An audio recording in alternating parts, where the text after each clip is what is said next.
మేమైతే పైకొచ్చేసామండి. ఇటు దర్శనానికెళ్ళే దారండి. పక్కనే వినాయక స్వామి గూడా ఉంటారు. ఇక్కడ టికెట్స్ ఇస్తారండి. మేమైతే 600 టికెట్ తీసుకున్నాము. ఇద్దరికైతే 600, నలుగురికైతే రూ. 1000. దేవుడు కండవాను, లడ్డు ఇచ్చారండి. రూ. 1000కైతే ఫోటో ఫ్రేమ్ గూడా ఇచ్చారు దేవుడిది. నార్మల్ దర్శనానికైతే రూ. 50 అండి. మా దర్శనం అయితే చాలా జరిగిందండి. 10 నిమిషాల్లో అయిపోయింది. మేము ఎర్లీ మార్నింగ్ 10 కల్లా వచ్చేసాము. దర్శనం చేసుకొని బయటికి రాంగానే ఇక్కడ పెద్ద ఆంజనేయ స్వామి ఉంటారండి. ఆ కిందే చిన్న ఆంజనేయ స్వామి కూడా ఉంటారండి. పక్కనే పెద్ద గంట ఉందండి. యాక్చువల్లీ టెంపుల్ నైట్ టైమే చాలా బాగుండిద్దండి. మాకు చాలా లాంగ్ డిస్టెన్స్ అని మేము మార్నింగ్ వచ్చాము.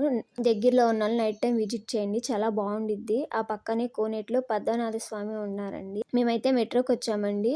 ప్యారడైజ్ గ్రౌండ్లో దిగి బస్ స్టాప్లో యాదగిరి గుట్టకెళ్ళి ఏ బస్ అయినా సరే స్వర్ణగిరి టెంపుల్కి వస్తుందండి. ఉప్పల్లో కూడా దిగొచ్చండి. మేము వెళ్తా ఉప్పల్లోనే దిగామండి. ఇంతేనండి. థ్యాంక్స్ ఫర్ వాచింగ్ అండి. Please like and share and subscribe. Bye bye.